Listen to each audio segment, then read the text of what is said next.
Hola de nuevo a todos, soy Antonio Guerrero, profesor de la asignatura de programación en la Escuela Politécnica Superior de la Universidad de Alcalá.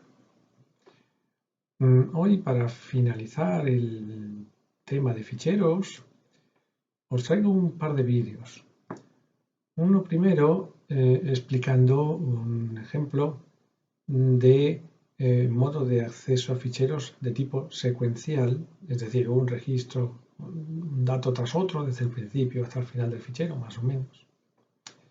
Y luego un segundo vídeo con otro ejercicio más extenso explicando un ejemplo práctico de acceso aleatorio a ficheros, acceso de tipo random, en el que podéis estar visitando los registros del fichero en cualquier orden. Ambos ejercicios son bastante largos, no me han cabido en un único vídeo, por eso lo he dividido, este tema 10, en dos vídeos. Así que voy con el primero de ellos, dedicado a acceso secuencial a ficheros. Vamos allá. Bien, en este tema 10 vamos a ver dos ejemplos de programas. Uno con tipo de acceso a ficheros tipo secuencial y uno segundo, más largo, con tipo de acceso aleatorio. Bien, pues empecemos con el más sencillito, el tipo de acceso secuencial. Es aquel en el que los datos se van escribiendo en el fichero uno tras otro de forma automática. Se van pasando, se va avanzando en el fichero. Y también a la hora de leer los datos, se van a leer desde el principio del fichero normalmente y de forma consecutiva, uno tras otro, hasta llegar al final del fichero. Eso es acceso secuencial. El acceso aleatorio es ese otro en el que vais a poder saltar de un registro a otro en cualquier orden, hacia adelante, hacia atrás, según os interese. Eso ya lo veremos en el segundo ejercicio. Este tipo de acceso secuencial es el más habitual manipulando ficheros de texto, porque normalmente queremos grabar toda la información del texto que vamos tomando por el teclado, la queremos grabar de forma consecutiva, letra tras letra. Y también a la hora de leer los ficheros de texto, también normalmente los vamos a leer de forma consecutiva, todas las letras que tiene desde el principio hasta que se acaba el fichero. De hecho, habitualmente el bucle de lectura en lenguaje C, el bucle habitual que vais a usar para leer datos de forma secuencial, los registros de forma secuencial, es este que tenéis aquí. Mientras no se active la función de fin de fichero, o sea, mientras no hayáis llegado al final del fichero, y no, ahí está el operador not, se active la función detectora de otro tipo de errores. While not foff and not ferror. Ese es un bucle muy típico para leer de forma secuencial. Bueno, pues una vez visto esto, vamos a ver un ejercicio sencillito de aplicación de estos dos tipos de acceso, tanto para grabar como para leer. Aquí lo tenemos.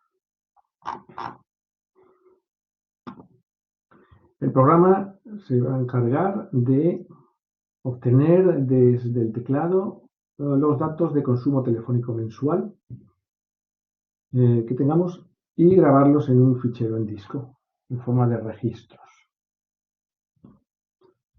¿Vale? El tipo de los registros va a ser este que tenéis aquí. Cada registro del fichero, que va a ser un fichero binario, de tipo binario, no de texto. Cada registro va a ser una copia exacta de una variable de tipo struct. Struct, dato teléfono. ¿Vale?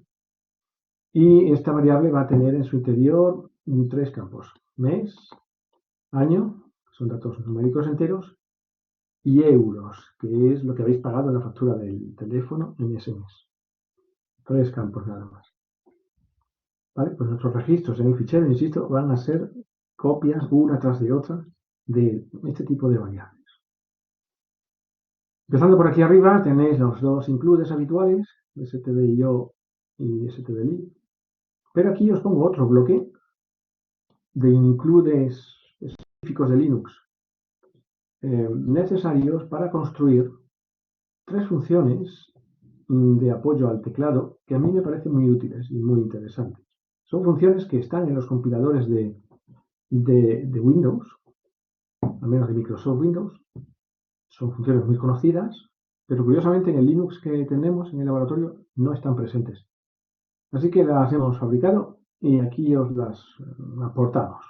Para hacer uso de estas 3 funciones tenéis que incluir toda esta parte de aquí abajo, de aquí arriba, y luego abajo del código fuente lo que es el cuerpo de las 3 funciones. Os voy a enseñar o decir básicamente lo que sirve. La función get es parecida a getChar. Sirve para leer una tecla desde el teclado y devuelve la tecla que habéis pulsado. Pero no hace falta que pulséis la tecla Enter después. Sabéis que la función getChar, que sirve para leer una letra del teclado, necesita después que le des a Enter. Y por cierto, ese Enter se queda en el buffer del teclado como un carácter /n ahí molestando para las siguientes instrucciones en el programa. Bueno, pues la función get no requiere Enter. En cuanto pulséis la tecla, esa tecla es devuelta como resultado por la función get, esa letra o ese carácter que hayáis pulsado, y no hace falta Enter. Y el programa continúa. ¿Vale?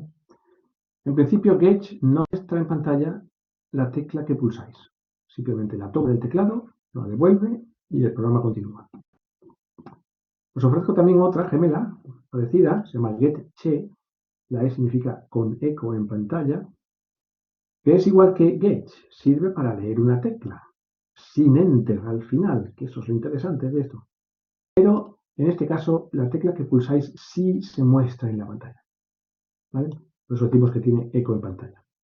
Vosotros elegiríais una versión o la otra, dependiendo de que queráis que aparezca en pantalla la tecla que pulsáis o no. Y finalmente os ofrecemos otra función, la hemos llamado fflux, pero ojo, la primera F es con mayúsculas, no la pongáis con minúsculas porque entonces entra en conflicto con la propia que tiene Linux. La función fflux con mayúsculas es la equivalente a la que posiblemente conocéis todos, que es fflux stdin de Windows, que sirve para borrar el buffer del teclado. Curiosamente, y no sé por qué, la función fflux stdin en el Linux que tenemos en el laboratorio sí que existe. Así que existe, el compilador la acepta, pero no hace nada, no borra el buffer del teclado. No sé por qué. Bien, pues os ofrecemos una alternativa que sí que borra el buffer del teclado, se llama fflux. No hace falta que le pongáis el stdin, entre paréntesis, pero si lo ponéis, lo va a aceptar también. Por eso esto que ponemos aquí, que en este caso no estamos poniendo ningún tipo de argumento de entrada, ¿lo veis? Estas dos anteriores tienen void. Void, eso significa que no necesitan y no van a aceptar, no pueden aceptar ningún argumento de entrada. Pero sabed que cuando declaráis una función así, de esta manera, y no ponéis entre los paréntesis nada, lo que esto significa es que la función puede aceptar cualquier tipo y cualquier cantidad de argumentos de entrada. No pone límite ni restricción al tipo de argumentos que llegan, ni a la cantidad. Por tanto, a esta función fflux, si queréis, le podríais poner fflux stdin, la va a aceptar sin problemas y va a trabajar igual. Bueno, pues una vez hecha esa introducción, pasamos a ver lo que hace el resto del código fuente. Bien, estas son las declaraciones prototipo de las 3 funciones de usuario que hemos necesitado para este programa. ¿Vale? Y empezamos en la función main. Voy a poner esto para que el Linux no me genere ningún int delante de main. Bien, pues para este programa, lo que va a hacer este programa es básicamente pedirte por teclado variables struct de este tipo, con sus 3 campos, mes, año y euros. Y una vez que tenemos una de estas variables rellena, la va a grabar directamente en un fichero binario. Y lo vamos a hacer con un bucle que me va a permitir meter una variable y otra y otra y otra. Y eso va a ir generando de forma secuencial una serie de registros en el fichero. ¿Vale? Muy bien. Ahora os diré cómo se hace ese bucle. Pues esa variable de tipo struct es la más importante aquí en este programa. se llama dato, ¿vale? ¿Veis que es struct dato teléfono? Luego también veo por aquí una variable numRex, que suele ser muy importante en las aplicaciones, en los programas que tienen que manipular ficheros con registros. Y es la que me va a decir cuántos registros tengo hasta ahora, numRex. De momento parto de 0. Y esta otra, tamreg, la variable auxiliar, la vamos a cargar con el tamaño en bytes de uno de estos registros. Esta información se maneja bastante aquí en este programa, por eso la metemos en una variable auxiliar tamreg.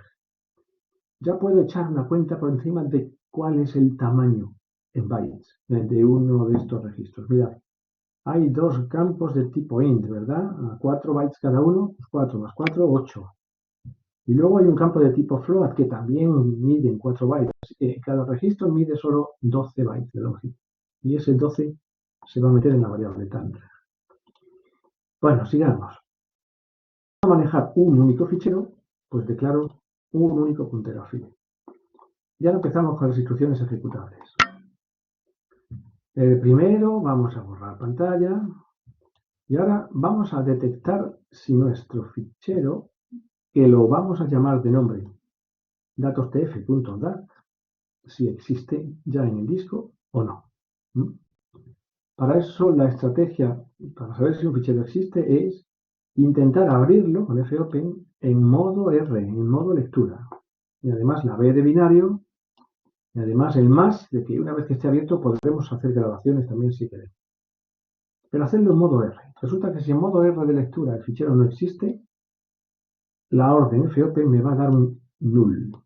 Y eso va a significar, con este if lo detecto, y significa que el fichero no existe. Y lo vamos a crear, ¿vale? Bien, eso es lo que nos va a pasar ahora la primera vez que ejecutemos este programa. Porque el fichero este, datostf.dat, todavía no existe, no lo hemos creado. Bien, pues si queremos ahora crear un fichero de cero, lo vamos a abrir con fopen, aportando aquí el nombre del fichero como primer argumento, pero lo vamos a abrir en modo W, que este es el modo que sirve para crear ficheros desde cero. Ojo, porque es peligroso, yo lo llamo modo destructivo, porque si resultara que este fichero datostf.dat ya existiera y contuviera algún tipo de dato, en cuanto lo abráis con un modo W, habéis perdido todo el contenido del fichero, de forma irreparable, ¿vale? Así que cuidado con eso. Pero ahora sí que la vamos a usar en modo W porque sabemos que el fichero no existe y lo queremos crear de cero. Bien, pues si en este segundo intento de fopen vuelve a dar otro null, eso ya sí que es una anomalía importante. No debería dar nunca null si intentamos abrir un fichero en modo escritura. Y sucede porque tenemos un error, un problema de acceso importante al disco o algo gordo está fallando. Entonces sacamos un mensaje para el usuario y abandonamos el programa, ¿vale? Bueno, supongamos que no tenemos problema. Así que hemos creado nuestro fichero desde cero, con la función W. Lo voy a pintar esto hasta ahora. Lo que llevamos, os lo pinto aquí. Aquí está mi hoja de dibujo. Y voy a ver más o menos lo que tenemos. En el disco. Suponed que esta es la pista circular, o casi circular, de una de las pistas circulares concéntricas que hay en el disco duro, donde vamos a crear nuestro fichero. ¿Vale? Bueno, pues al hacer la orden fopen en modo W, nace una primera versión de mi fichero. Vacío, ¿vale? En principio no tiene todavía contenido. Pero surge, podéis imaginar que surge como una primera marca de fin de fichero, la voy a poner aquí, y el apuntador, su apuntador de lectura-escritura, está apuntando a la marca de fin de fichero, pero todavía no tiene contenido. Este fichero se va a llamar, hemos dicho, datostf.dat.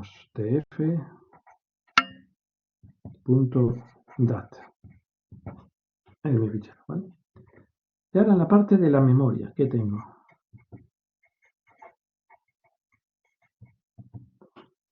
Pues tengo una variable llamada dato con 3 campos en su interior.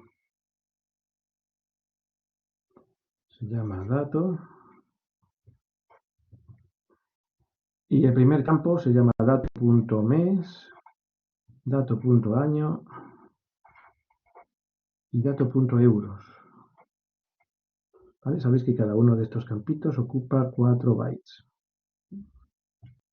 De momento está vacía esta variable. Y ahora, ¿qué más tenemos? Numrex, ¿verdad? Una variable llamada numrex, número de registros, que de momento parte de 0. Y luego está batamreg, que vale el size of, el tamaño de uno de estos registros. Y yo sé que eso va a ser 12.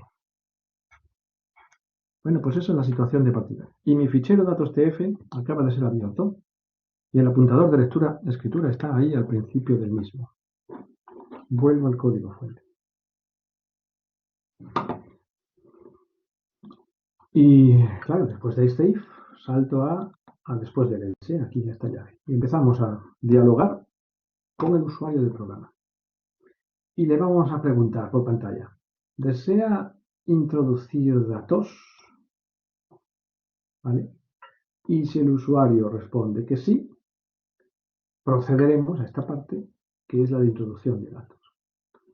¿Cómo se establece este diálogo con el usuario? Con una pregunta de tipo sí o no. Pues mediante una función auxiliar que nos hemos inventado, no es estándar, la hemos llamado si no. ¿Vale? Y la misión de esta función es múltiple. Presentar o imprimir en pantalla el mensaje de la pregunta que queremos presentarle al usuario. Este mensaje es lo que le ofrecemos como argumento de entrada a esta función. O sea, que primero lo imprime. Luego se pone a leer la respuesta del usuario por el teclado, una letra. Luego le va a pasar a mayúsculas, por si acaso el teclado estuviera en minúsculas. Y luego va a vigilar que la letra que hemos pulsado es o una S o una M. No le va a servir ninguna otra letra. Si pulsas alguna otra, insiste en pedirte una S o una M. Y una vez que el usuario haya pulsado la S o la N, convenientemente pasada a mayúsculas, pues la va a devolver como resultado. Así que la función si no, entender que devuelve un carácter, un char, que puede ser o una S mayúsculas o una M mayúscula. Así que ahora entenderéis cómo funciona este if. Si lo que devuelve la función si no es igual que la S mayúscula, es que hemos respondido que sí y procedemos a introducir los datos. Os voy a mostrar antes que nada el cuerpo de esta función. Aquí lo tenemos. Función si no. Devuelve una letra char y acepta, ¿veis? Un puntero a char, eso es una cadena de caracteres. ¿Correcto? Dice función para leer una respuesta por teclado de tipo sí o no. Bueno, pues lo primero que va a hacer esta función, aparte de declarar una variable auxiliar de tipo char, es sacar este mensaje de entrada, que es el argumento que le hemos pasado, lo vamos a imprimir en modo cadena, el cual aparece en la pantalla. Y después de ese mensaje ya fijo siempre saldrá el texto fijo, sí barra no, para que el usuario sepa qué se espera que responda. ¿Vale? Bueno, ya hemos imprimido el mensaje. Y ahora nos metemos en un bucle do while para leer la respuesta del usuario. Y fijaros cómo está resuelto. Lo primero que llamamos es a la función get, que es esta que os he comentado ahí arriba, que lo que hace es esperar para la ejecución del programa y espera que el usuario pulse una tecla sin enter. ¿Vale? Y devuelve esa tecla como resultado, ese carácter correspondiente a esa tecla. Bueno, pues ese dato devuelto, esa tecla devuelta por get, se la ofrecemos inmediatamente y de forma directa como argumento de entrada a la función toUper, que probablemente sabéis que sirve, función estándar que sirve para pasar a mayúsculas, una letra de entrada, y la devuelve en mayúsculas. toUper en inglés es a mayúscula. Así que finalmente la variable resp de respuesta, esta que está aquí declarada, tenemos la respuesta en mayúsculas, ¿vale? ¿Y ahora qué hago con este while? Pues me aseguro de que he pulsado una S o una N. Porque mirad la condición. Esta es la condición de volver a entrar al bucle. No la condición de salir, sino la condición de volver a entrar. Pues yo volveré a entrar y volveré a pedir una tecla sí, mientras la respuesta sea distinta del sí y además la respuesta sea distinta del no.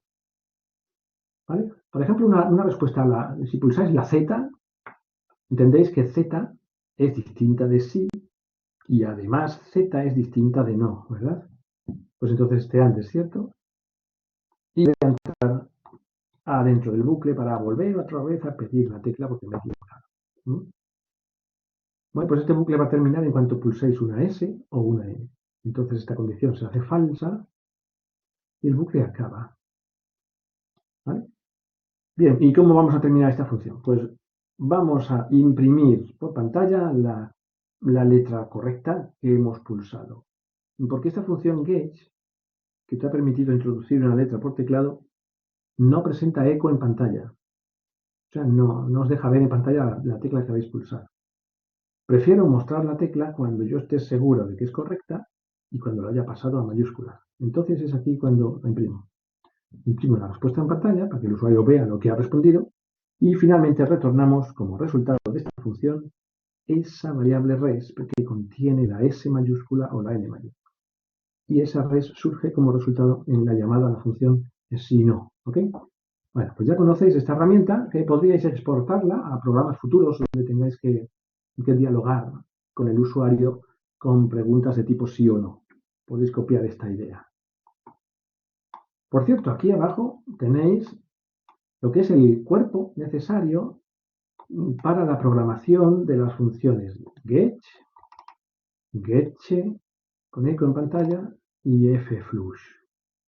¿Vale? Es una programación de tipo interno que maneja variables internas del sistema operativo y demás, y no vamos a intentar explicarosla, ¿vale? Pero sencillamente aquí tenéis el código fuente de estas tres funciones tan útiles por si queréis llevároslos a algún programa futuro donde queráis hacer uso de estas tres funciones. Ya digo, tendréis que copiaros toda esta porción y lo que hemos visto arriba del todo, estos includes y estas declaraciones prototipo. Eso es lo que tendríais que copiaros a vuestros futuros programas si queréis hacer uso de estas tres funciones tan interesantes. Bueno, pues sigamos donde estábamos. Le pregunto al usuario, ¿deseas introducir datos? Y el usuario me responde que sí. Entonces, entremos a la introducción de datos. Sale un mensaje en pantalla diciendo, introduzca los datos de consumo telefónico. Bien. Y esto lo resuelvo con este bucle do while. De una forma muy curiosa. Veamos cómo. Entro en el bucle do. Sabéis que en un bucle do while siempre, al menos una vez, vamos a ejecutar lo que hay dentro del bucle. Al menos una. Y luego, una vez ejecutada esa vez, se consulta la condición y si es cierta, volvemos a entrar arriba del do y si es falsa, nos vamos y continuamos abajo del programa. Sigo. Saldrá en pantalla una cosa que dirá registro número numrex más 1. Pues registro número 1. Hay que daros cuenta que numrex parte de 0. Registro número 1. Bien. Y ahora aquí un if. If n igual a introducir no sé qué. Bueno, pues como bien pone este comentario. Ojo, porque esto no es una comparación. No es un igual igual. Es un igual simple. ¿Vale? Entonces lo que va a hacer esta expresión de aquí dentro es lo siguiente. Lo primero va a ejecutar la función introducir. Ahora lo voy a mostrar cómo. ¿Vale? Y lo que devuelva la función introducir se va a asignar dentro de la variable n. Y ahora la gran pregunta. De esta expresión, ¿cuál es el valor que surge hacia afuera?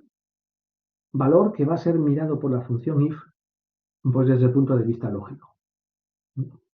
El punto de vista lógico significa, si de esta expresión hacia afuera surge un 0, eso es falso. Y si surge un valor distinto de 0, eso es cierto. Bueno, pues ¿qué surge de esta expresión hacia afuera como resultado?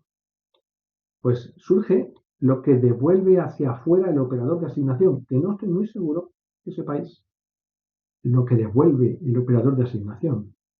Quizá no sepáis que el operador de asignación, que parece así tan tontito y que hace poca cosa, pues realmente hace muchas cosas en su interior. La primera que hace, por supuesto, es asignar el resultado que viene por la derecha y guardarlo en la variable que tiene por la izquierda. Eso es lo básico. Pero una vez hecho eso, este operador devuelve hacia afuera algo, devuelve un número, que es justamente el mismo dato que habéis guardado en n. Ese mismo dato sale como resultado, es ofrecido hacia afuera. Y ese dato lo toma if y lo mira. Si es 0 es falso, si es distinto de 0 es cierto. Así es como trabaja el operador de asignación. Además, el operador de asignación por dentro hace otras cosas muy útiles, y es que es capaz de cambiar de código la información que viene por la derecha para cambiarla al tipo de código de la variable que está a la izquierda. Tiene una serie de conversores internos de datos. Por ejemplo, imaginad que esta variable n fuera float, una variable float, y lo que devuelve la función introducir fuera un int. Bueno, pues el operador de asignación, sin decir nada a nadie, se encarga de convertir este número int que sale por aquí a su correspondiente formato en float. Tiene un conversor interno de tipo. Y entonces mete en n ese mismo valor numérico, pero en float. ¿Correcto? Así que realmente el operador n es muy potente, hace cosas solo que en la sombra y no se nota mucho. Bueno, pues entonces, volvamos a este if. ¿Qué es lo que hay que hacer entonces para procesar esta condición? Pues primero tenemos que entrar a la función introducir, a la cual le vamos a pasar la variable nuestra, esta variable struct, tenemos vacía ahora, se la vamos a pasar por referencia, porque queremos que la función introducir guarde en los propios campos de la variable dato los tres campos mes, año y euros que vamos a introducir por teclado. Por eso pasamos la variable por referencia. Le estamos pasando la dirección de memoria donde reside la variable dato. Y esa dirección, como veis aquí, en la cabecera de la función introducir, es recibida en un puntero. Puntero que estará apuntando directamente a mi variable dato, variable que pertenece a la función main. Bueno, pues venga, voy a simular un salto a la entrada, a la cabecera de la función introducir. Bien, venga, salto aquí arriba. Aquí. ¿Vale? Y al saltar a esta cabecera, y ahora mismo lo voy a pintar, surge un puntero llamado tf. Puntero a dato teléfono. ¿Vale? Venga, lo pinto.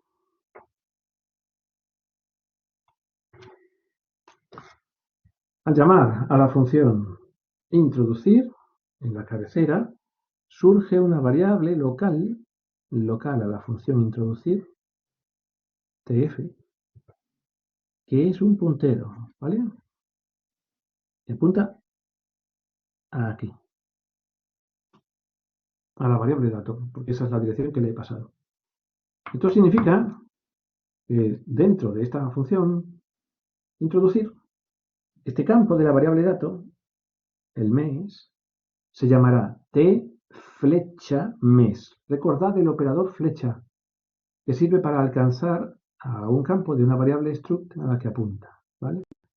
El primer campo será t flecha mes, el segundo t flecha año y el tercero t flecha euros. Recordad eso, ¿vale?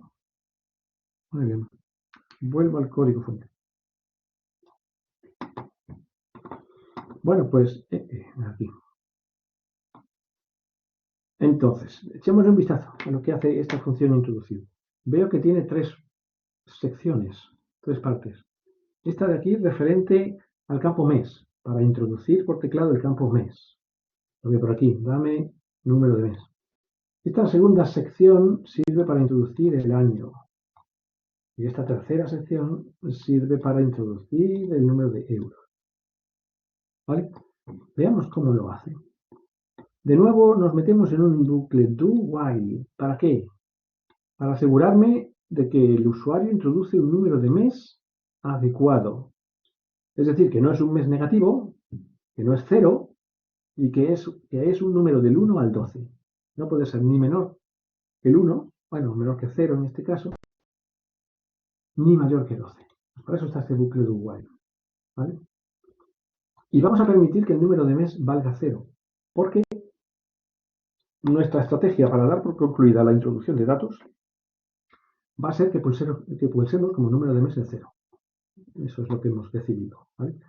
Así que este bucle do while me imprime número de mes, 2 puntos, para terminar.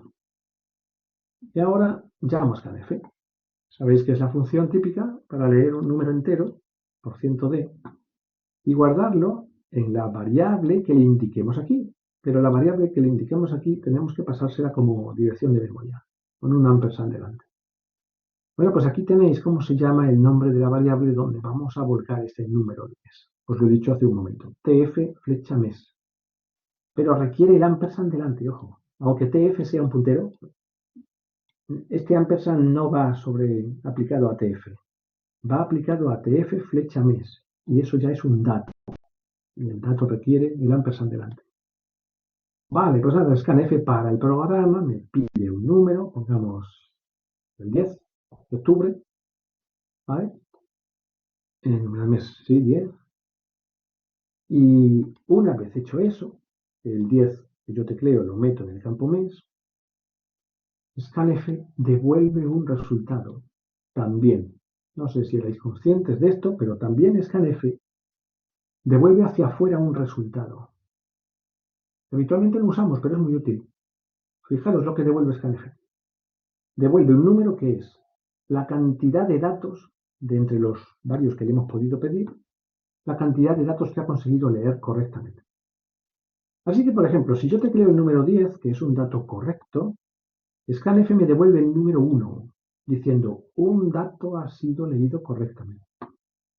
Si por el contrario yo, en lugar de teclear un número, me da por teclear una palabra, por ejemplo, hola, o adiós, o la que queráis, eso como no es un número, scanf no lo puede admitir como número, scanf va a devolver un número 0, indicando 0 datos han sido correctamente leídos. ¿De acuerdo?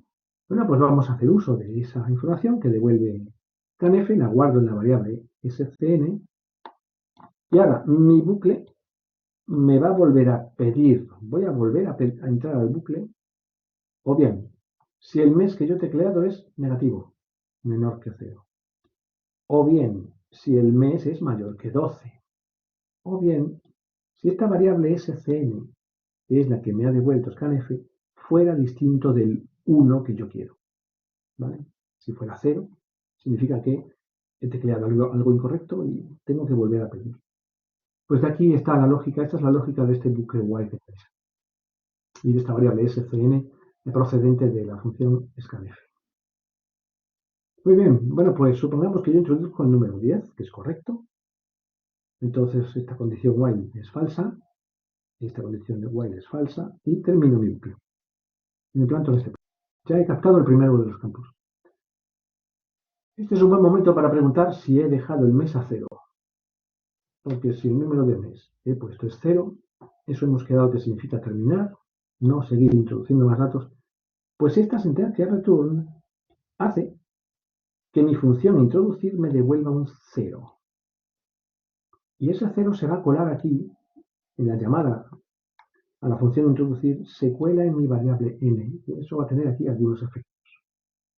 ¿Vale? Muy bien. Bueno, no es mi caso, yo he introducido el número 10, así que no es 0 y sigo adelante. Y me meto en este bucle do while, que funciona muy parecido al de antes, pero ahora para introducir el año. Pregunto al usuario, año, 2 puntos. Leo con scanf por el teclado un número entero y lo guardo en el campo tf flecha año de mi variable dato, ¿recordáis? También pasado con el ampersand delante, porque lo necesita scanf. Y de nuevo lo que devuelva scanf lo guardo en la variable auxiliar scn. Y entro en mi bucle while y exploro la condición. Porque resulta que si he tecleado un año menor que 0, eso no es aceptable, voy a volver a entrar y a pedir el año. ¿Vale? O bien, si la variable scn de vuelta por scanf no es el 1 que yo necesito. Yo quiero que scanf me devuelva un 1, indicando un dato ha sido correcto. ¿Vale? Muy bien, pues venga, pues con la misma táctica vamos a leer los euros. Sale un mensaje diciendo euros del teléfono. Llamo a scanf. Ahora en modalidad %f porque el campo euros es de tipo float. Y voy a guardar mi dato en la variable df flecha euros, pasada con el ampersand delante. Y guardo lo que devuelve scanf en scn, igual que hemos hecho antes. Y ahora la condición de inadmisibilidad es si los euros que yo he tecleado son negativos. No voy a aceptar euros negativos. Si sucede, doy otra vuelta de bucle y vuelvo a pedir. O bien si scn es distinto de 1. Muy bien. Bueno, pues cuando yo termine de introducir estos numeritos, están guardados en la variable dato, en sus 3 campos, pues prácticamente ya lo que voy a hacer es devolver un 1. Aparte de borrar el buffer del teclado, por si queda algún carácter por ahí molestando, que puede ser, la función me va a retornar un 1. Este 1 surge como resultado de la función introducir. Veis que entonces que la función introducir puede devolver o un 0 o un 1. 0 significa ya no quiero seguir introduciendo más datos. Y 1 significa sí quiero seguir introduciendo datos. ¿Vale? Bueno, pues ahora volvamos al punto donde esta función fue llamada. Aquí. Imaginad que la función introducir devuelve un 1. Un 1 porque yo he introducido bien los 3 campos y quiero seguir introduciendo más. Pues mirad lo que pasa. Ese 1 se mete con este operador de asignación en n. Además, ese mismo 1 es devuelto por el operador de asignación hacia la función if. Y a if le llega un 1 de esta expresión. Y 1 es cierto. Y al ser cierta la condición, ejecutamos lo que hay dentro del if. ¿Vale? ¿Entendisteis? Y además, para más INRI, luego, cuando llegue el while de este do, este bucle do while me va a permitir seguir dando otra vuelta más para introducir un segundo registro y luego un tercero y luego un cuarto, solo si esta variable n es igual que 1, que es lo que me está pasando a mí ahora, tiene un 1. Por fin, cuando la variable introducida devuelva un 0, que 0 significa este return 0 que no queremos seguir introduciendo, ese 0 se cuela de momento en n, ¿verdad? Además, ese 0 es ofrecido a la función if como resultado, y 0 es falso.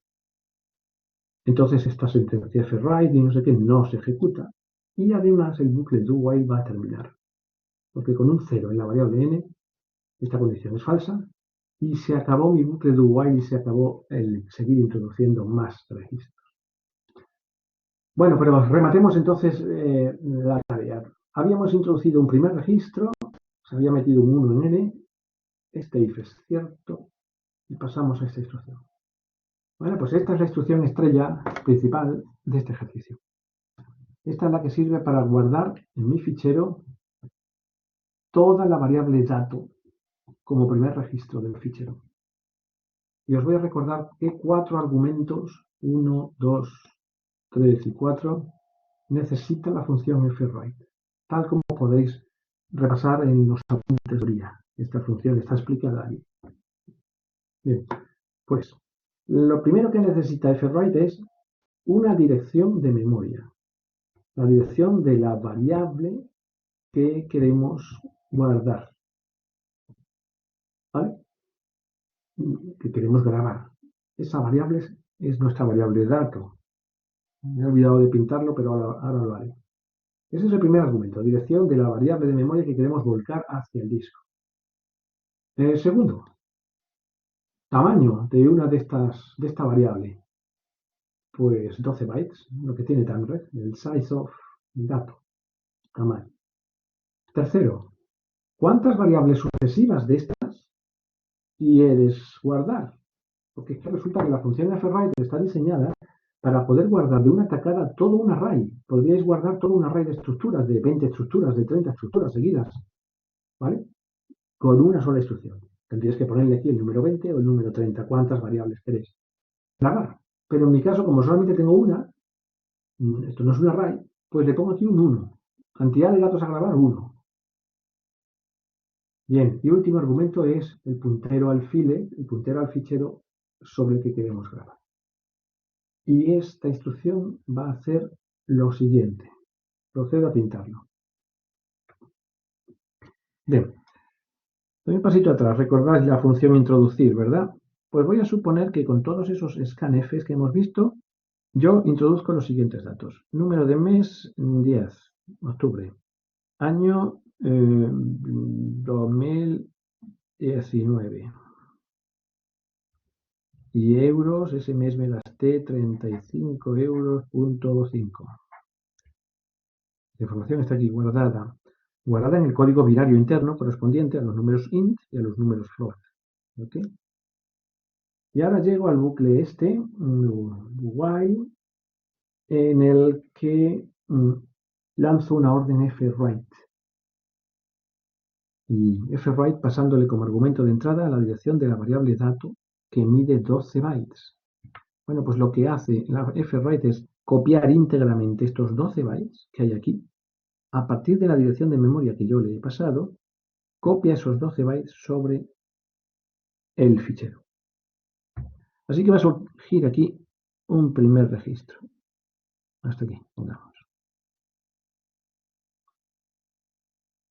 Con sus 3 campos en su interior. Y el primero contiene un número 10. El segundo 2019. Y el tercero 35.5. 35.5. ¿Vale? Esta marca de fin de fichero estaba aquí antes, al principio. Al hacer esta grabación, se ha visto empujada hacia adelante, automáticamente. Y queda puesta aquí al final del primer registro. Aquí está mi marca de fin de fichero. Y el apuntador de lectora-escritora se ha visto también empujado automáticamente hacia adelante. Ya no está aquí. ¿Vale? Y aquí tengo mi primer registro de 12 bytes. Toda la variable dato copiada aquí.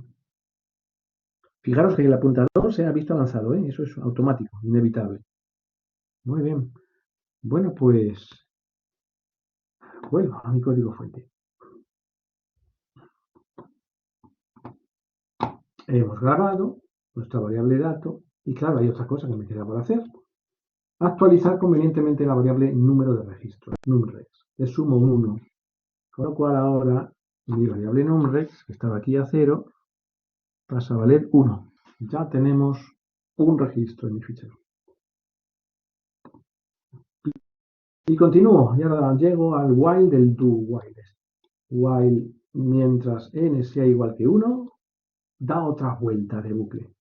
Y efectivamente n es igual a 1, porque mi función introducir retornó, hizo un return de este 1 que hay aquí abajo, si os recordáis, y n vale 1. Bueno, pues venga, otra vez a empezar. Vuelvo a entrar por el bucle do. Me va a salir en pantalla un printf que dirá registro número 2. Muy bien. Y vuelvo de nuevo al if para llamar otra vez a la función introducir, a la que le vuelvo a pasar la dirección de memoria de la variable dato. ¿Vale? Venga, pues eso produce un salto aquí a esta cabecera. Vuelve a surgir otro puntero tf. Este mismo que te dando a mi variable dato. ¿Vale? Y ahora vuelvo a pedir los 3 campos. tf flecha mes, tf flecha año y tf flecha euros. Y finalmente voy a retornar un 1, porque voy a introducir 3 números nuevos. ¿Vale? Muy bien. ¿Ese 1 por dónde surge? Pues por aquí, como resultado de la función introducir. Lo guardo en n y a su vez ese 1 se lo ofrezco a if como resultado de esa expresión. Como un 1 es cierto desde el punto de vista lógico, volveré a entrar y volveré a lanzar otra fwrite. Voy a llegar hasta aquí para pintarlo esto. Total, que en la nueva llamada a la función introducir voy a introducir nuevos datos. En lugar del mes 10 va a ser un 11. Paso a noviembre, ¿vale? 11, más o menos. El año tecleo mismo, 2019. Y aquí, como euros, porque mucho esto va a ser 36 36.6 me gasté ese mes, ¿vale? Y ahora salgo de la función introducir, devolviendo un 1, y eso hace que la función fWrite vuelva a producirse. Y me va a volver a grabar toda la variable datos que tengo ahora con estos nuevos campos datos que hay en su interior, estos 12 bytes. Los grabo a donde esté el apuntador de lectura-escritura en este momento. Eso siempre es así, no lo comenté antes. Pero la función fWrite siempre va a grabar donde tengáis puesto el apuntador de lectura-escritura. Como está justo al final del fichero, esto es una especie de acceso secuencial, así es, pues va a grabar mi segundo registro justo a continuación del primero. Y surge aquí otro registro de 12 bytes. Un primer campo aquí y otro segundo campo. Ahora el primer campo es un 11, el año 2019 y euros 36.6. ¿Vale? De nuevo la marca de fin de fichero se ve empujada hacia adelante. Lo mismo que el apuntador de lectura-escritura se ve empujado automáticamente hacia adelante y ya no está aquí. ¿Veis cómo trabaja esto? ¿Vale? Una tercera vuelta, voy a dar una tercera vuelta de bucle en mi programa, en este bucle. Ah, no, me falta algo, me falta un numrex más, ¿verdad? Está aquí. Cada vez que yo grabe un registro nuevo, voy a subir el contador de número de registros. Me lo estaba quedando fuera. Así que numrex aquí deja de valer 1 y pasa a valer 2, indicando que efectivamente tengo 2 registros en mi fichero. Vuelvo a mi código fuente. Venga, permitidme dar una tercera vuelta. Estaba por aquí. Este do while. Vuelvo a entrar una tercera vez. Me saldrá en pantalla registro número 3. Venga, vamos. Introducir en la variable dato. Pues vuelta a saltar a esta cabecera. Vuelvo a meter 3 datos nuevos.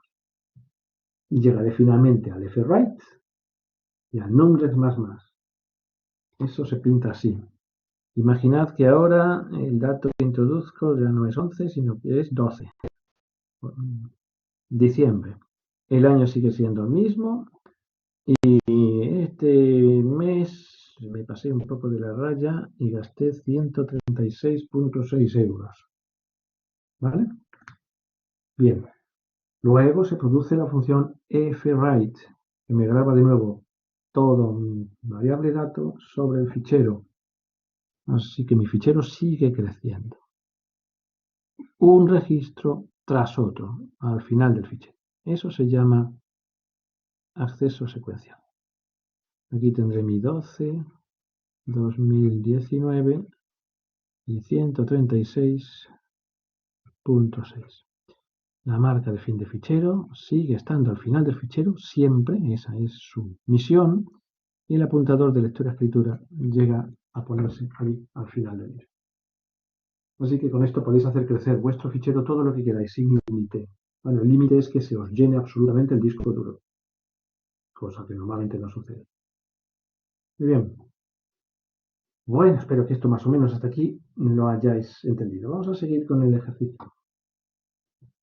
Por fin terminé de introducir... vamos a ver. ¿Cómo se termina este bucle? ¿Cómo termino de introducir datos? Pues cuando en la cuarta llamada a la función introducir, me meta aquí de vuelta, ¿vale? Y cuando se me pida el número de mes, yo tecleé el número 0. Tecleé un 0. ¿Vale? Y entonces, este if que hay aquí se hace cierto, f mes es igual que a 0, y entonces la función introducir hace un return 0. Retorna un 0. Esto retorna, sale por aquí un 0. ¿Y dónde va a parar ese 0? Pues aquí en la llamada a la función introducir surge ese 0 que se guarda en n, recordad, n vale 0. Además ese 0 es ofrecido por el operador de asignación hacia afuera, hacia if. If recibe un 0 y 0 es falso, desde el punto de vista lógico, que es como trabaja if. Y al ser falso ya no se graba nada y además sucede que este while ya no es cierto. N es igual que 1, es falso. Y terminó la introducción de datos. ¿Vale? Bueno, esta es una de las maneras de resolver esto. Hay otras. Pero esta, pues más o menos puede ser entendible. Y ya vamos a concluir. Una vez que ya habéis tirado vuestras 3 o 4 facturas últimas de teléfono, el programa amablemente os va a preguntar si queréis listarlos todos en pantalla, para confirmar que están ahí, en el disco. ¿Vale? ¿Desea listar todos los registros? Uso la misma función si no, el que usé aquí arriba. Bueno, pues si el usuario responde que sí, vamos a proceder a imprimir. Voy a poner esto aquí abajo. Vamos a proceder a imprimir el fichero. Para eso hemos habilitado una función, ¿verdad? La llamamos imprimir, a la que simplemente hay que pasarle como argumento el puntero a file del fichero que queremos imprimir. Os la voy a presentar, está aquí abajo.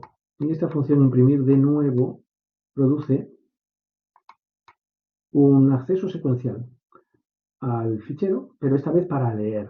Vamos a empezar a leer desde el primerísimo registro, desde el principio del fichero, uno tras otro, tras otro, tras otro, imprimiéndolos en pantalla, hasta que se acabe el fichero. Pues os voy a enseñar cómo se hace eso. Mirad. De momento, veo que esta función imprimir necesita declarar una variable interna de ayuda de tipo estructura, pero esta la llamamos D. La voy a pintar ahora, por aquí. ¿Vale?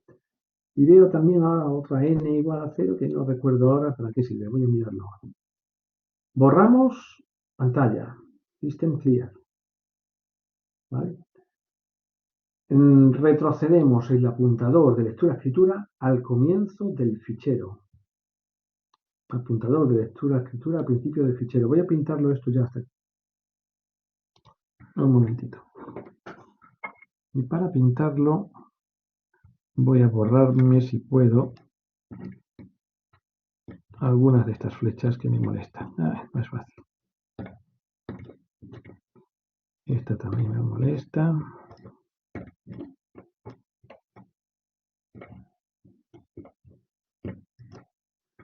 Y esta también. Mejor así.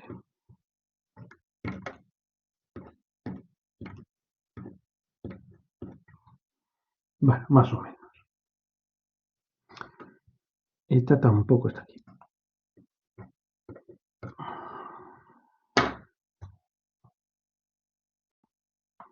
Bien, hemos dicho que la función imprimir hemos necesitado declarar una variable de tipo struct llamada D. Pues aquí está. D con sus 3 campos, mes, año, euros y sus 4 bytes cada una. ¿Y qué más hemos hecho? Hemos hecho un rewind del fichero pf. ¿No?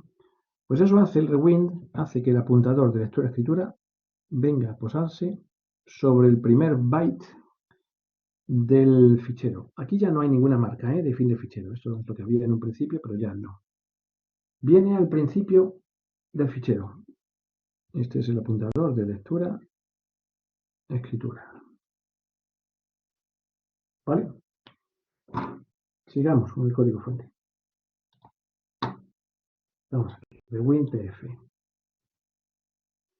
Y ahora, ¿cómo se establece un bucle de lectura secuencial hasta el final del fichero? Bueno, pues aquí os muestro la estrategia habitual.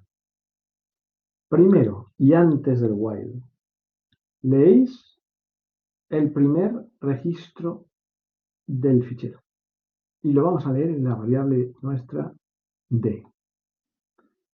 Para esa lectura se utiliza la función fread, importantísima para la manipulación de registros de este tipo. Podéis mirarla en los apuntes de teoría, cómo trabaja.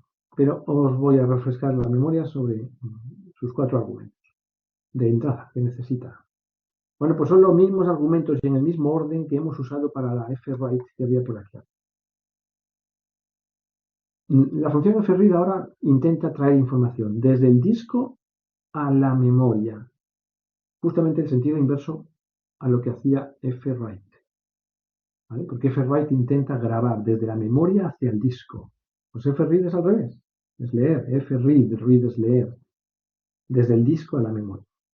Bueno, pues va a leer desde el disco, desde donde esté el apuntador de lectura-escritura en este momento, desde ahí, y va a traer información a la variable que le pases aquí como al primer argumento por referencia, con un ampersand. Necesitamos una dirección de memoria de la variable receptora de los datos. Segundo argumento, tamaño en bytes de esa variable. Tercer argumento, ¿cuántas variables sucesivas, si se tratara de un array, quieres traer? Pues como esto no es un array, una sola. ¿Y desde qué fichero lees?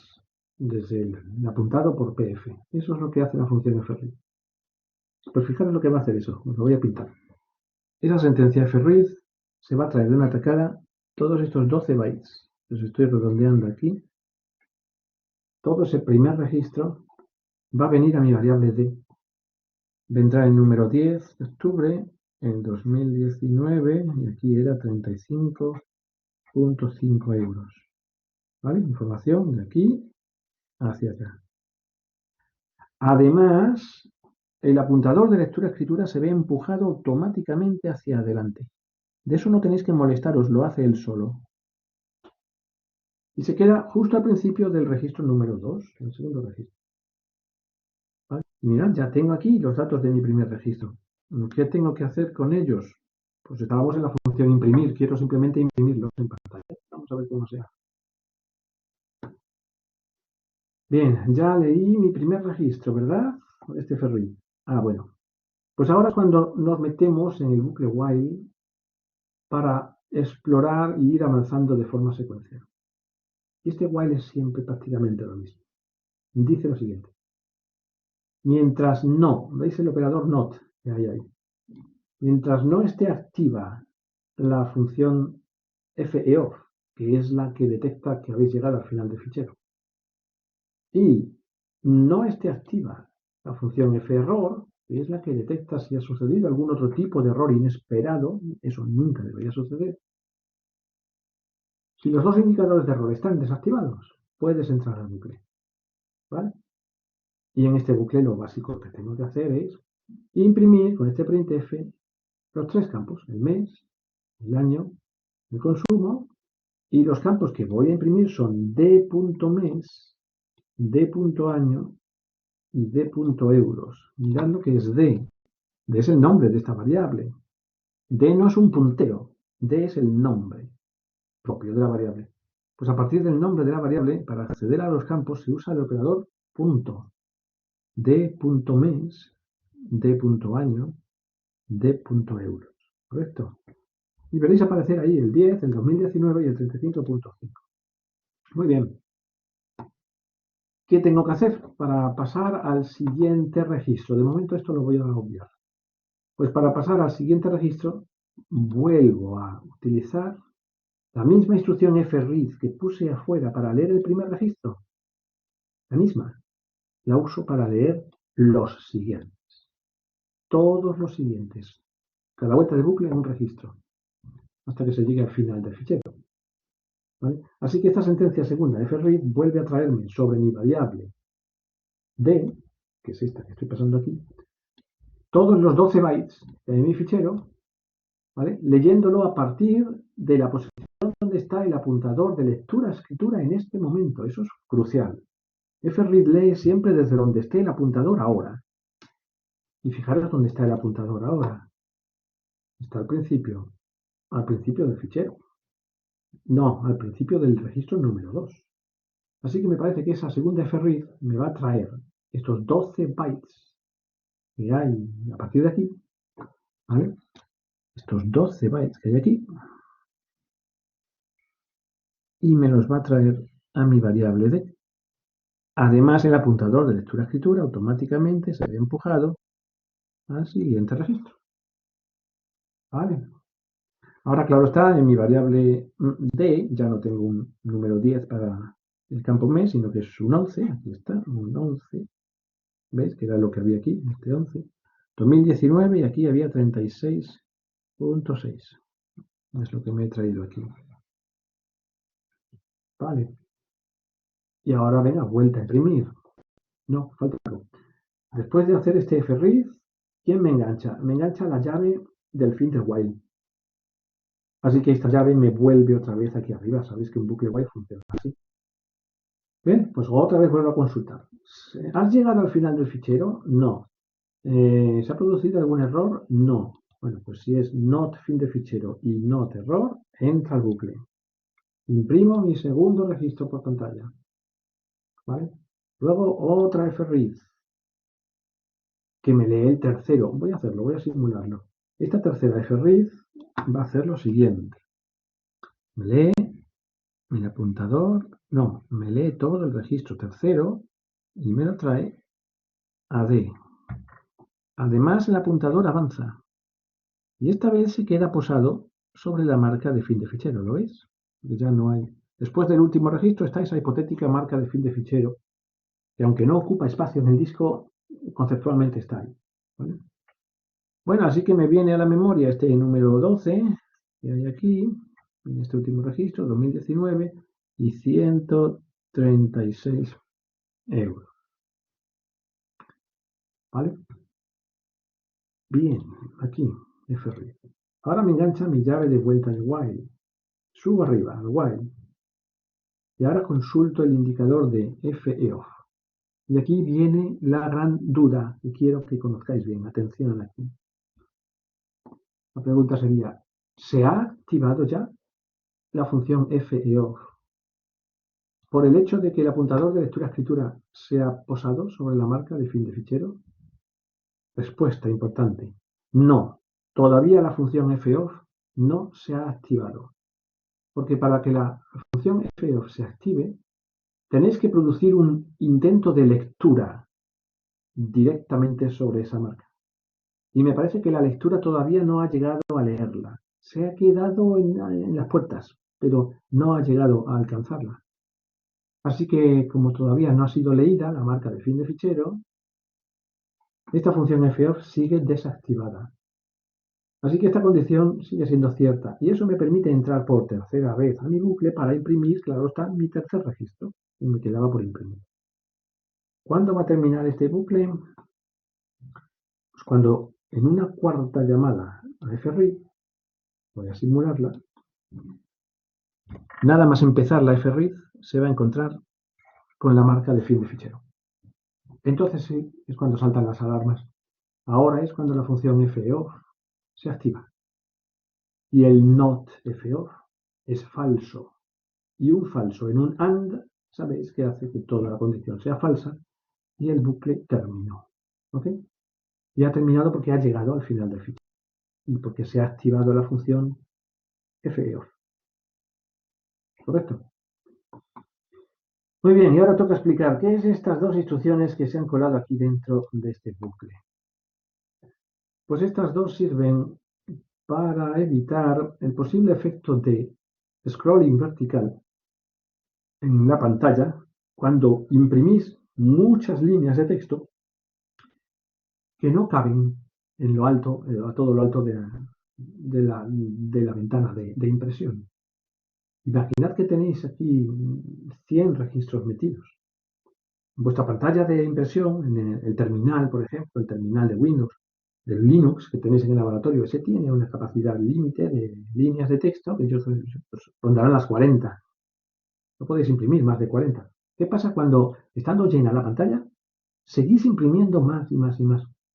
Pues sucede, lo que probablemente ya sabéis, que se produce como un desplazamiento vertical de todo el texto hacia arriba. Van desapareciendo de la vista las primeras líneas que están arriba de la pantalla y van apareciendo las nuevas líneas por abajo del todo. Eso se llama scrolling vertical. ¿Vale? Y eso tiene un defecto y es que no veis en la pantalla los primeros registros del fichero, solamente veis los últimos, porque los primeros se han escapado hacia arriba y están invisibles. ¿Cómo evitar ese efecto si yo quiero leer paso a paso todos los registros? Bueno, pues los vamos a leer por trozos, pantallazo a pantallazo. Y este programa lo que hace es ir contando en la variable n cuántas líneas voy imprimiendo con estos printfs. Cada vez que hago un printf incremento la n, ¿lo veis aquí? Y cuando n llegue a valer 23, se para el programa. El programa sacará un printf que dirá pulse una tecla para continuar, y esta sentencia Gauge hace que el programa se espere a que pulses una tecla, porque recordad que la función Gauge sirve para leer una tecla por el teclado. Con lo cual, con este truco, os da tiempo a echarle un vistazo a los 23 primeros registros. Una vez que ya los habéis visto, le dais una tecla y el programa continúa poniendo a cero de nuevo el contador de líneas, borrando pantalla y otra vez a imprimir las 23 líneas siguientes desde arriba del todo de la pantalla. ¿Correcto? Pues eso es este control de anti-scrolling, básicamente. Bueno, pues estamos a punto de acabar. Una vez que este bucle de impresión de todos mis registros acaba, conviene ejecutar esta sentencia clearER, porque esta sentencia clearER, esta función, sirve para desactivar los posibles dos indicadores de error que estuvieran activos. Necesito desactivar el indicador FEOF, que aquí al final ha quedado activo, ¿verdad que sí? Porque hemos llegado al final del fichero. Bueno, pues debéis de saber que mientras ese indicador esté activo, el fichero, todo él está bloqueado. No podéis hacer nada más con él, ni leer, ni grabar, ni hacer nada. Porque está en situación de bloqueo porque uno de los dos indicadores de error está activo. Para volver a desbloquear el fichero y que de vuelta al programa principal pues pudierais seguir trabajando con él, clearER, bórrame los dos, bórrame significa no, desactívame los dos indicadores de error del fichero, el FOF y el FERROR, ¿correcto? Muy bien, pues vale, ya terminé con la función imprimir. Voy arriba a ver qué más queda por hacer. Estamos aquí en la función main. Me preguntó, ¿desea listar todos los registros? Yo le dije sí. Pues imprimir. Vale, ya los he imprimido en pantalla. Pues ya no queda más que despedirnos. Dice, pulse una tecla para terminar. Me llama a la consabida función Gauge para esperar a pulsar una tecla, aunque no la guardo en ningún sitio. No estoy diciendo aquí, yo que sé, n es igual a x. No necesito guardar la tecla pulsada en este caso, ¿verdad? Yo simplemente llamo a Gauge para conseguir ese efecto de parada del programa hasta que pulse cualquier tecla. Y finalmente, fclose. Cierro mi fichero. Conviene cerrar todo fichero que hayáis abierto. Pero, afortunadamente, si os olvidáis de hacer este fclose al final, cuando el programa llega a su finalización de forma controlada, cierra automáticamente todos los ficheros que tengáis abiertos. Así que no es absolutamente esencial una orden fclose al final, pero sí que es una técnica elegante de programar en cerrar los ficheros antes de que termine vuestro programa. ¿De acuerdo? Bueno, pues esto es lo que ha sucedido en la primera entrada a la función al programa. La primera entrada al programa, recordad que el fichero llamado datostf.dat, este de aquí, no existía. Ahora ya sí existe. Ahora ya está en el disco. Bueno, pues vamos a entrar una segunda vez. Porque en esta segunda vez que entremos al programa, el programa me va a permitir añadir registros aquí por el final. 1, 2, 3, todos los que quiera. Voy a seguir ampliando mis facturas de teléfono, metiéndolas en este fichero. ¿Correcto? Os voy a enseñar cómo. Venga, estoy de nuevo en main. Entro de nuevo a mi programa. ¿Vale? Declaro mi variable dato, en principio vacía, numrex a 0 y tanreg a 12. Igual que había pasado antes. Venga, borro mi pantalla. Bien. Y ahora intento abrir el fichero datostf.dat de nuevo en modo R, en modo lectura, para comprobar si existe. Bueno, pues ahora el fichero existe. Entonces esta orden fopen no va a ser igual que null. Se guarda en la dirección en pf y pf no es null. Así que este if es falso. Y paso al else, que significa que el fichero sí existe. ¿Correcto? Y además ha sido abierto en modo lectura. Con lo cual, el apuntador de lectura-escritura surge aquí, apuntando al principio del fichero. Eso es lo que sucede al abrir en modo R. Bueno, pues, ¿qué podemos hacer? Lo primero que hace el programa es apañárselas para averiguar cuántos registros tengo. Valiosa información. Y guardarlo en la variable numRegs. Necesito saber que tengo 3 registros para poder añadir el cuarto y el quinto y el sexto. Bueno, pues, ¿cómo? ¿Cómo puedo averiguar eso? Pues mirad el truco, tomad buena nota. Esto está explicado en los apuntes de teoría también. Para averiguar el número de registros que tiene un fichero que ya existe, vais a hacer lo siguiente. Vais a colocar el apuntador de lectura-escritura al final del fichero, justamente sobre la marca de fin de fichero. Eso se consigue con esta función fsig que dice, desde la posición sigend, o sea, desde la posición final del fichero, muévete a 0 bytes. Con lo cual te quedas, el apuntador de lectura-escritura se queda justo sobre la marca de fin de fichero. Aquí, este apuntador que estaba en un principio, lo muevo hasta el final del fichero. Esto podéis olvidar de ellos. El apuntador pasa aquí. Estando en esa posición, si llamáis ahora a otra función que hemos visto en teoría, que se llama, ¿dónde está? ftel, aplicada al fichero pf, la función ftel está diseñada para devolveros el número de bytes en el que se encuentra ahora el apuntador de lectura-escritura. Vamos a echar una cuenta de qué número de bytes es este. Fijaros, cada registro ocupa 12 bytes. El primer byte está en la posición 0. ¿Vale? 0, 1, 2, 3. De manera que el último byte del primer registro está en la posición 11. Del 0 al 11 son 12 bytes. Así que el primer byte del segundo registro está en el byte 12.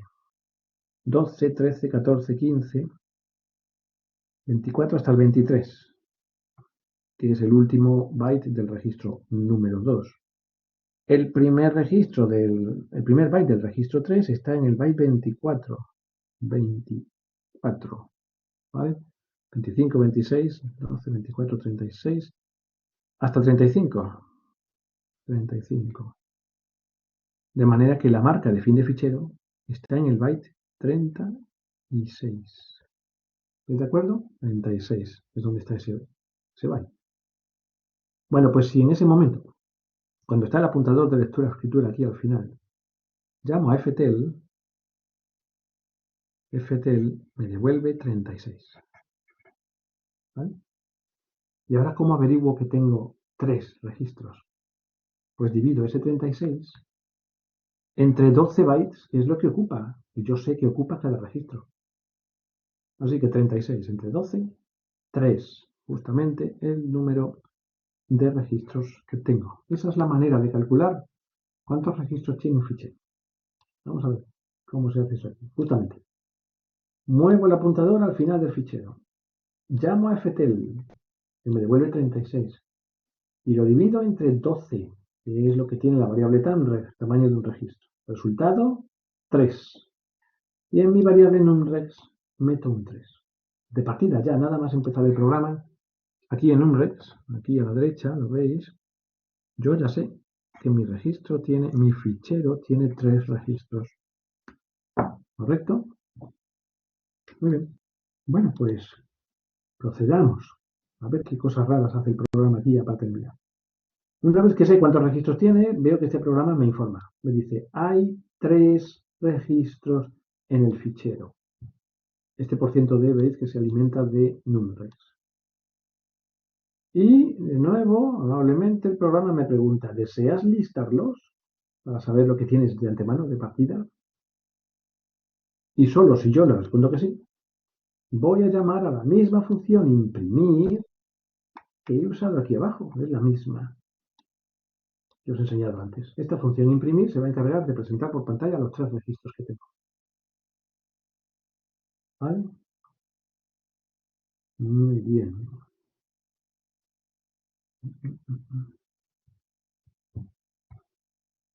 Correcto. Y fijaros, esta función imprimir, cuando termina, ¿dónde queda el apuntador de lectura-escritura? Estoy dudando ahora. Voy a echarle un vistazo a la función imprimir. Vale. Cuando esta función imprimir terminó, el apuntador de lectura-escritura quedó al final del fichero, porque la función foff se activó. Así que quedó justo en el sitio que ahora me viene bien para seguir añadiendo registros al final. Porque para que yo pueda añadir registros al final, el apuntador de lectura-escritura tiene que estar colocado al final del fichero. Y a partir de ahí entonces se van a grabar los nuevos registros. Así que sí, me viene muy bien. De manera que cuando el programa me pregunte aquí, ¿desean listarlos? Yo los imprima, entonces todos estos nuevos registros que voy a pedir por aquí, con esto nuevo de desea introducir nuevos datos, los nuevos registros se van a introducir por el final del fichero. ¿Vale? Una factura número 4, 5, 6 en adelante. Porque el apuntador está en su sitio correcto, está al final del fichero. Muy bien. Pues creo que eso es todo. Esto es en detalle, al máximo detalle que he podido, cómo trabaja este programa. Y hemos visto dos ejemplos, tanto de creación de registros, grabación de registros de forma secuencial, como de lectura, la función imprimir, lectura de registros en forma secuencial. ¿Ok? Bueno, aquí termina la explicación de este primer ejercicio extenso de ficheros dedicado a acceso secuencial a ficheros. Os invito a que veáis el siguiente vídeo con otro ejercicio dedicado a acceso aleatorio a ficheros. ¿Vale? Nos vemos entonces. Un saludo.